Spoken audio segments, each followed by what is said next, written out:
Hey everyone, it's Electra back with a long form video. Thank you for watching. My move to Chicago is still progressing. Nothing's final yet in terms of a job, but I do have a tentative offer. I'm going to move there whatever happens. At this point, I don't even care if I get an apartment. I really feel like I'm destined to be there right now with everything that's happening in Chicago, but apparently it's actually statewide according to this Operation Blitz, whatever. I mean, come on, like use of the word blitz. This isn't football, and we know exactly what that's a reference to. Yeah. I want to talk about what we need to be, okay? All right. I just want to cut to the chase here. Life is awful here in the United States right now, and we need to stop just beating around the bush and describing what Krasnov had for breakfast today. You might notice I don't talk about Krasnov much on here because I don't think he is the ultimate problem. He is the figurehead for a rotten to the core huge portion of our country and society that went severely in the wrong direction at some point in the last 20, 25 years. I have my theories on when this happened. I think 9/11 is when a lot of people in this country perhaps, I don't know. I mean, it changed a lot of people forever, myself included, but I think it changed a lot of people forever too, just because of our reaction to what happened afterwards. And the fact that our society got so much more militarized and security just was everywhere. We basically became a police state after 9/11. I don't think we acknowledge that enough. And police forces never used to be equivalent to military. So that's one thing, but I don't want to get into how. This is not about how, it's not about looking back. This is about what we need to become. What do we need to do to beat this? Because this is here and it is not going away. It is only getting worse. If it's Chicago now, it's going to be St. Louis next week. It's going to be Cincinnati. It's going to be Cleveland, Buffalo. Basically, any northern city that has a lot of black people is exactly where he's going next. It's so obvious what they're doing here. They are provoking a second civil war. They are going into northern cities and just hoping they get attacked in any way they can to claim that they have the moral, what's the word I'm thinking about? It's the political will, the political capital. If they get attacked first, they are going to claim that as the attackee rather than the attacker. This is why Lincoln wanted the South to attack Fort Sumter first. And in fact, Lincoln and Davis were both thinking about this concept in the lead up to Fort Sumter. Even Davis knew, President of the Confederate States of America, knew that attacking first was not desirable. It was not ideal. History shows over and over again that the person that starts a war or a conflict almost never wins it. And especially in recent history. This is why FDR wanted Japan to attack Pearl Harbor first, because then we would be, as the victim, would have first of all, it's to unify our country in defense. So when Pearl Harbor got attacked, we declared war on Japan, and we had every right and legal, moral right to do so. And because we were the attacked. When Fort Sumter was shelled by the Confederate batteries, Fort Sumter was a Union fort, and when the Union refused to vacate that, they were basically under siege for about at least a month or two. And eventually it just came to a head, and the Confederates just like, you know what, it's just gotta it had to happen somehow, and they knew the Union wasn't going to bite. They weren't going to take this bait, so they did it, and the rest is history. And long story short, we do not want to be the attackers. We want to be, like, I'm just going to say the word victim, even though it's got such a negative connotation these days. But if the victims in the initial attack tend to be the force that has the moral, I'm not good with words tonight, sorry. My brain's just fried with thoughts of moving and when to go up there and how I actually, got things mostly set up. But okay, back to the subject. We cannot be the aggressors. If we become the aggressors, we will get crushed. Who do we need to become? We need to become a coalition of a full spectrum of ideology. And when I say a full spectrum, there can be a coalition and a new party. And in fact, I'm calling for a new party right now to either defeat the Democratic Party or replace the Democratic Party, or even replace the current Republican Party. Either one of those, I think either of those three options will work, as long as it is something new, a new vehicle that the like-minded people like us can gather into. And within this party and coalition, there's going to be the liberals, the conservatives, the centrists. And I think this is what people misunderstand about being a centrist. Centrist doesn't really mean that you're between two political parties. That's like political no person's land, no man's land, no woman's land, no person land. And that's why, well, I don't want to go into last year, okay? But let's take the original Republican Party, the one that was on the right side of history, and back when it actually was a Republican Party and not a fascist party that's destroying the country. So the original Republican Party had the radical wing, aka the left wing. They didn't really refer to left and right back then, which, by the way, is a result of the French Revolution. The left-right labeling is itself a product of the white male patriarchy, because the French royalty, the king, had to, quite literally, the left, the people that we consider the radicals, the left now, sat on the left side of the king, and the people that were the conservative and they were the loyalists to the royal family and to the king, they all sat on his right. And that's all it is. That's where left-right came from. It was a literal description of location relative to the King of France. And so I think labels, I don't like the labels we all have right now. We need new labels, but I know, we can't get sucked into the etymological trap, I think is the word,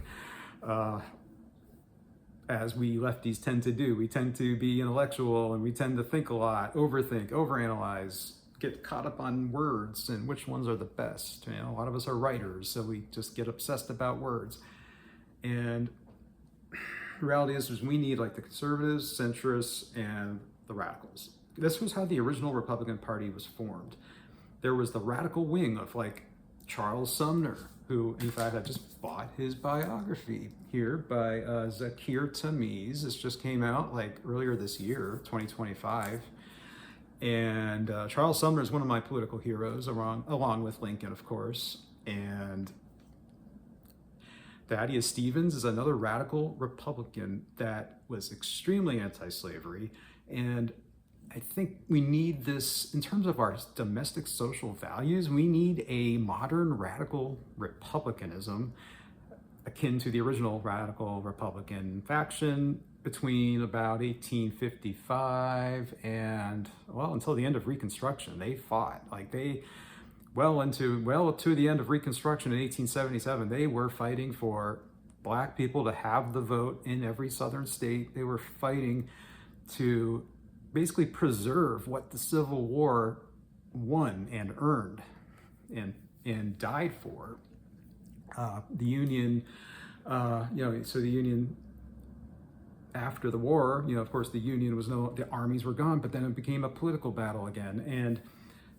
And that's where the former Confederacy just had the North's number. And I think ever since then, the South has been reclaiming what was lost since 1860 and regain, not just that, but regaining. They're gaining now. They have taken that back and then some, to the point where they're destroying what they, this is a party of destruction. And as a content creator that I like a lot, that I watch a lot of her videos, permaculture, or Park Rose permaculture,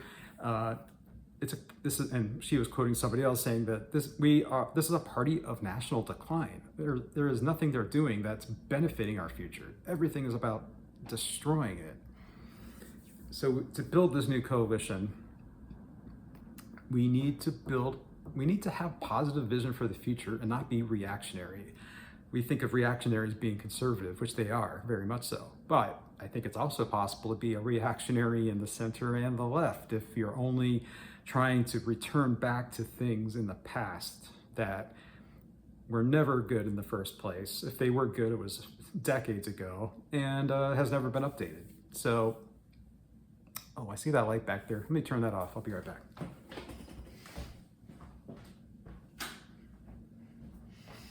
There. Now it's a true sunset chat. All right. Yeah, so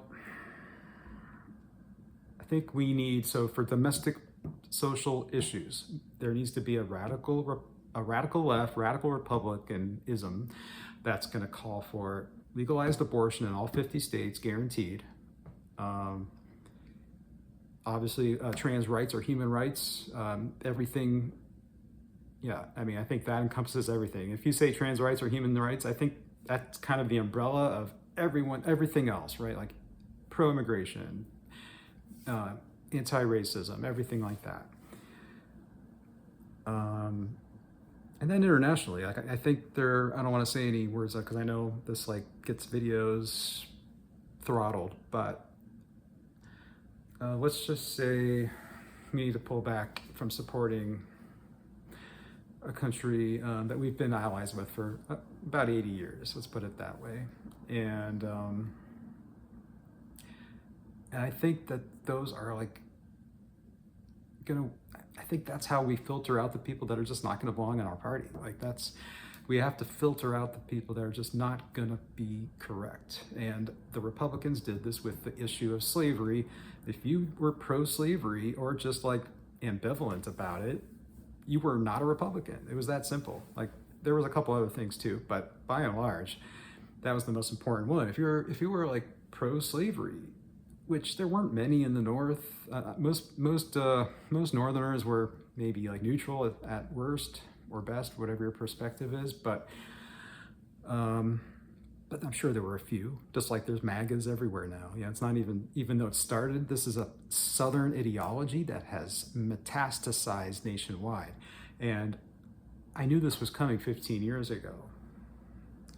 As a person who grew up in the South from age 3 up until like age 24, and then seeing how things have developed since 9/11, and especially after Barack Obama became president from 2010 on, I have seen this coming for 15 years, and I never wanted to believe it's actually happening. I thought it's a Southern problem. It's just a Texas problem. It's just the South. I'll just go move to Southern California like I did, and I'll be fine. I'll get out of this. But then it spread everywhere when Trump became president in 2016. Krasnov.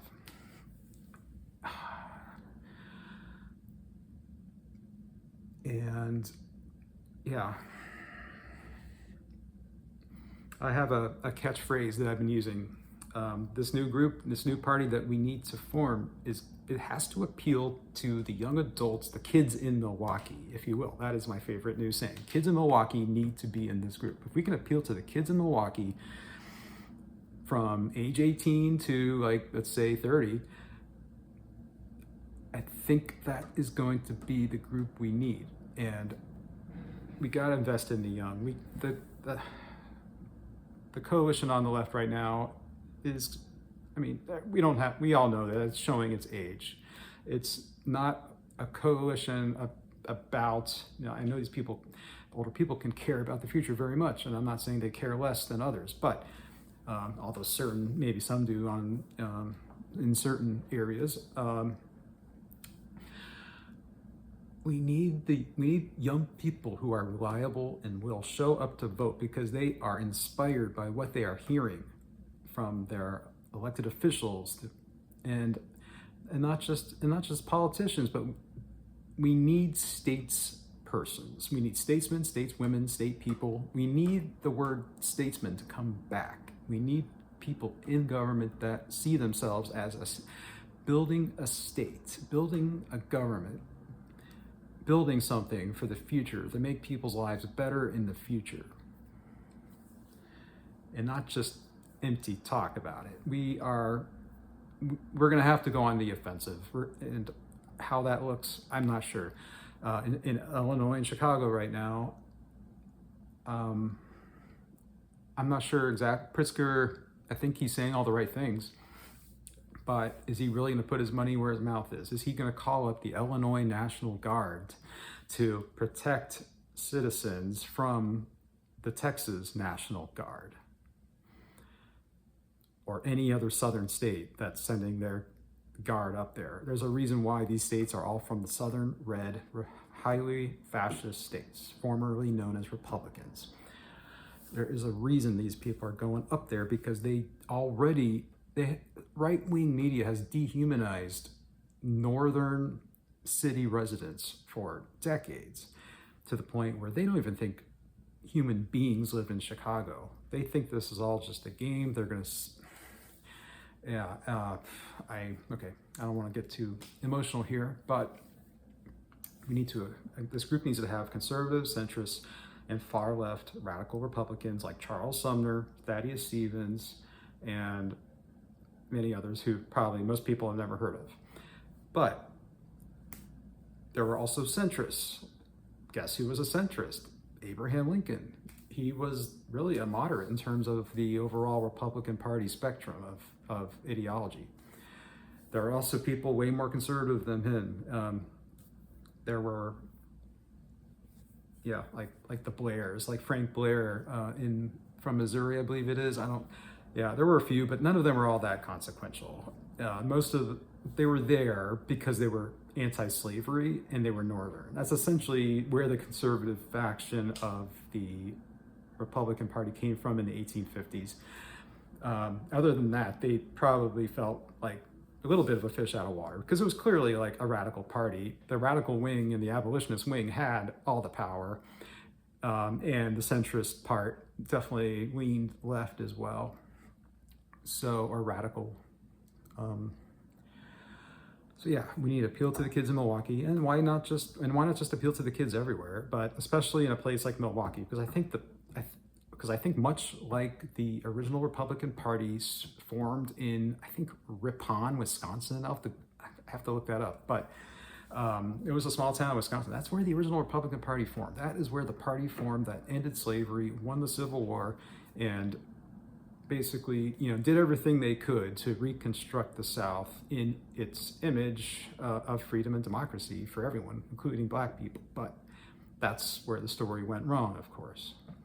But we have our chance to make this right this time. We have to think about the future. I don't even have kids, and I don't feel good about how I would leave this world if I died tomorrow. I don't even care about myself anymore. My ego has been beat down to nothing, and whatever happens to me from here on out, I don't really care. So I think I'm doing like a speed run here through almost all the videos I've made over the last few months, so this is interesting. I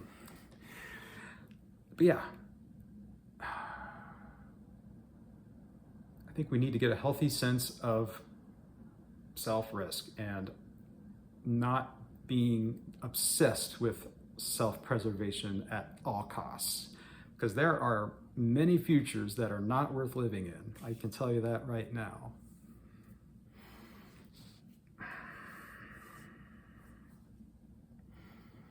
There are certain things that are worth standing up for, fighting for, and even dying for, I think.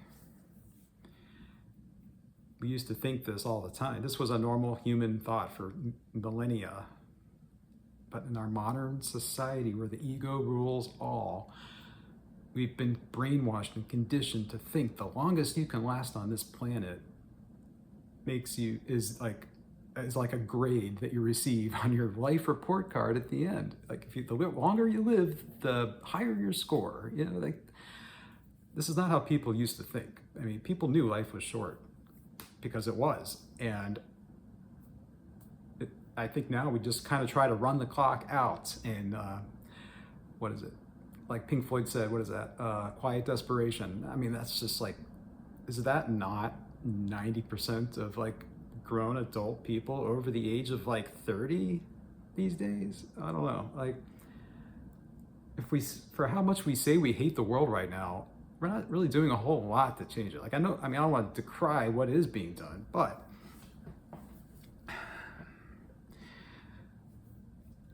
yeah, anyway, I don't want to get critiquey here. Yeah, I think that's, wow, 21 minutes. I feel good. I got a lot out. I wasn't even sure I wanted to do this video, but like always, once I start, I want to talk a lot more than I thought I did. So what do you think about all this? Like, this is basically like what I think has to happen in this country at this point. Like, I'm still developing this ideology. I hope I can start a new party at some point. That's a large part of the reason I'm moving to Illinois, because I would definitely consider being in politics, and I know that's not going to be successful for a trans woman like me in Missouri. So I got to get to Illinois for many reasons, and that's just one of them.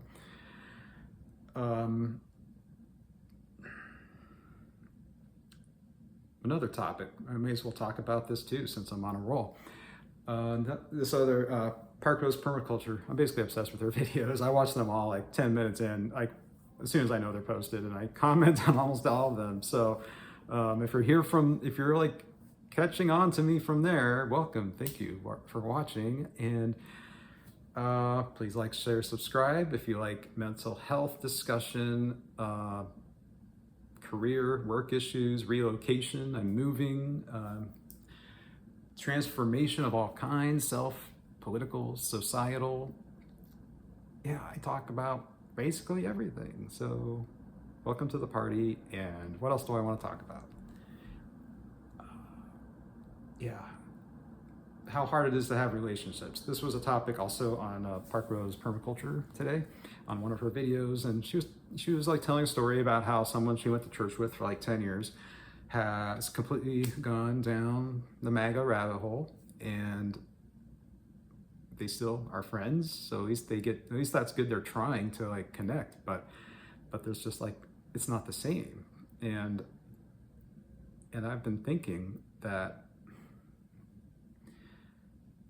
like, much like Lincoln said, much like Lincoln when he said, our country cannot exist half slave and half free, I don't think our country today can survive half MAGA and half whatever we are, normal people, normal, smart, intelligent, thinking and feeling people, for lack of a better word. Society is crumbling because we cannot communicate. Communication in this country is absolutely dead. We've never had better tools to communicate, but the one natural tool that you need to communicate is community. The word communicate comes from community. If you don't have a community, there's no way to communicate. Even though we can text message basically anyone in the world, anywhere, at any time, if you are not in community with them, you're not even speaking the same language. And it's amazing to me in this country, we even though we speak English, Americanized English, are we really speaking the same language at the end of the day as people on the other side of the political world? And the answer is absolutely not. Like, this is why I had to stop talking to my dad during this period of unemployment that I've been in. Because, if you've listened to me for a while, watch me, my parents live in Texas, a suburb of Dallas, where I grew up. They're still there. And southern states are experts at propaganda. And And I think that's why, again, this is like a Southern problem. We need to diagnose this as a Southern problem, but otherwise, but back, okay. Whew.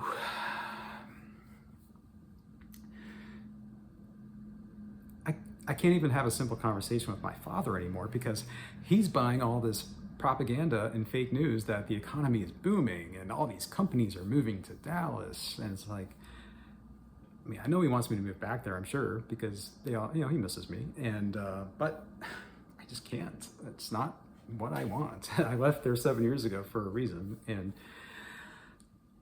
But it's like, I can't even have a conversation with my parents half the time. My mom, we talk fairly often and we do okay as long as we don't get into politics. But it's like, as soon as we start talking about what's happening in the world, the actual real world, not the internet, it's like, we can't connect anymore. We live in two totally different realities.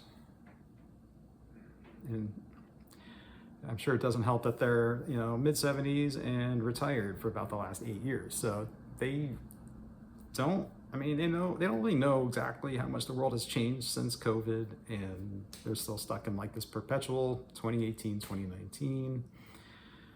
But yeah, I think this is enough for tonight. This is about as long as like a sitcom episode, 28 minutes with commercials.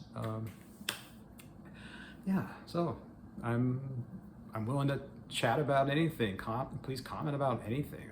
I want to talk. I don't get much personal interaction in my life right now because I don't have a job. I don't have any friends here or contacts that I can really communicate with outside of my trans group that I used to go to, but I felt like it wasn't doing much for me anymore. So anyway, yeah, and plus I'm moving soon, so I'm like, I don't even want to go out. That's how I know I need to get out of here. So anyway,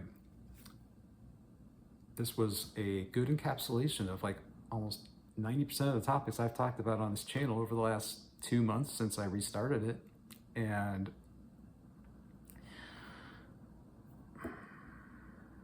thank you for watching. Have a good night. Bye.